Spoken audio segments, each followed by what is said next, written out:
ભાઉ આ જો તારો મહેંદીનો કોણ ઢોળાઈ ગયો, તારે મહેંદી મૂકવી છે તો પીપળાના પાનની ડાળી તોડીને હું તને હે ને મહેંદી હાથમાં મૂકી દઉં. મૂકવી છે મહેંદી, તો મસ્ત મજાનો કલર આવશે. ભલે ઢોળાઈ ગયો મહેંદીનો કોણ, અહીંયા એટલું ટેન્શન છે 5 દિવસથી નીંદર નથી આવતી, ખબર નથી શેનું ટેન્શન છે પણ તને? તું મને વાત કર તો હું તારા ટેન્શનનું સોલ્યુશન લાવી દઉં.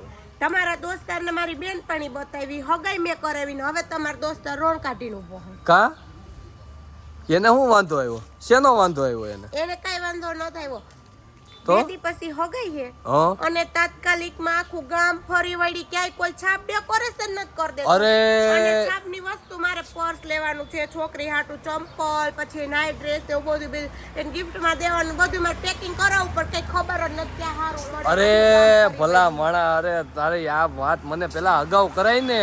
અને મહેંદી હું હાથમાં તો મૂકીશ, થોડીક માથામાં નાખી લઈશ, કેવીક લાગશે?